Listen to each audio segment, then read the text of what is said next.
Mike Golic Jr., Trey Wingo here with you. I like the last soundbite of that is, I think we'll have baseball by July 4th. That's one of the more optimistic ones out there. We'll take it at this point. Yeah, well, all the wailing and gnashing of teeth we heard before that, and then, I think we'll have it by July 4th. We're gonna have it, yeah. So, sure we are. Because post-March in this quarantine, time has moved awfully fast, so July 4th feels like it is only a week away. That is correct. I mean, honestly, the time-space continuum has shifted dramatically during this entire thing. March was a year and a half.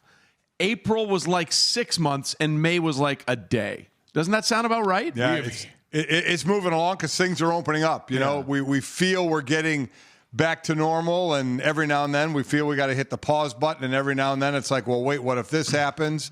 But, man, it just seems like it's barreling ahead. Yeah, and we're slowly. I think sports is a big part of that too. Like certainly everything that has started to transpire around that, because March was closure, stoppage. It was all these signals that was happening, and now we're getting way more yeses. We're getting some more yeses. If March was when you turn the spigot off, it feels like the last couple of months we're just opening up a little bit more at a time. And it is with all these sports. It's testing. What is testing? It's bubble. Don't use the word bubble. Use the word campus. And then it's really about money. Thank you. What's the money gonna be? You know what? It is fascinating on so many levels in life, which we'll get into a little bit later. Yeah. That's always the thing. You could talk about all the other things and this and that, but at the end of the day, 99% of the time, it's about one thing, and it's money. And that's why the Major League Baseball thing just seems to be so out of place, for lack of a better term, because it's getting so public. Again, we talked about this yesterday when the NHL proposal was sort of, here it is, it's done. We have no idea what actually took place behind the scenes and how ugly it might have been, but it was taken care of. And now we have, again, more back and forth between the MLB owners and the players about what they're willing to take financially to play in the pandemic. Yeah, so Max Scherzer came out last night with a tweet that said, quote, "After discussing the latest developments with the rest of the players, there's no need to engage with Major League Baseball on any further compensation reductions. We've previously negotiated a pay cut in the version of prorated salaries, and there's no justification to accept a second pay cut based upon the current information the union has received." Right. And here is Jeff Passan on SportsCenter last night with Scott Van Pelt basically saying, Scherzer saying this matters. Max Scherzer is one of the best pitchers in baseball. He's a Hall of Famer. He's a Cy Young Award winner multiple times. This is a guy who has gravitas and is not just a great player, but is an incredibly intelligent person too. And to have him coming out as strident as he was, as forceful as he was with this message, I think says a lot about the position of the players right now. They're mad.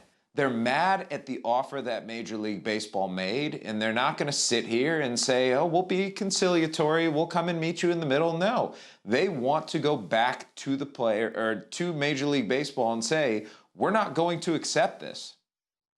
Bottom line is, on multiple calls Wednesday, players essentially pledged to ignore the league's proposal.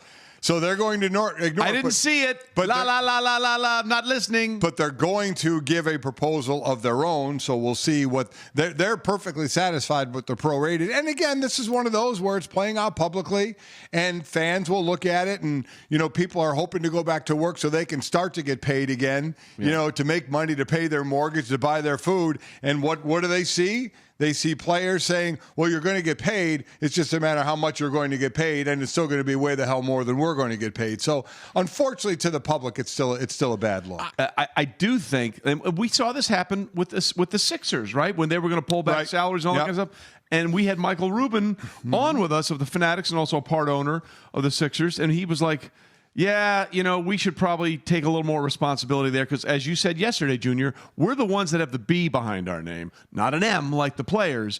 And I do think people, at the end of the day, are more understanding. They're more strident about that situation, for lack of a better term. But, for most people, I don't know how far they're going to go down that level up and just say, hey, it's a game. You're offered tons. Play.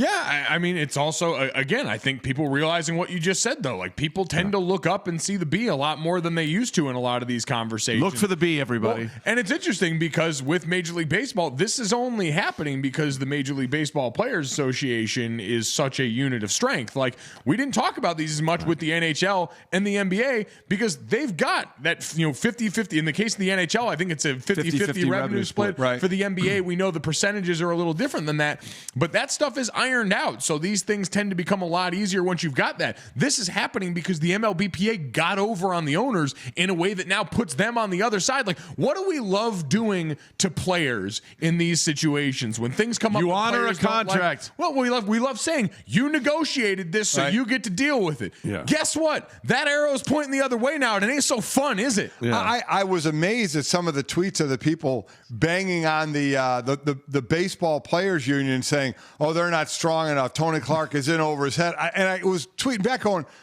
"Do you understand this is the strongest union in sports? They have gotten the best deal for their players more than any other major sport out there." Yeah. That's why we're having this negotiation, because a lot of the times players put themselves by negotiation in a situation where they can't negotiate as much in a situation like this. The players are this union is the strongest union in pro sports. Thanks for watching ESPN on YouTube. And for more sports highlights and analysis, be sure to download the ESPN app. And for premium content plus live streaming, make sure to subscribe to ESPN Player.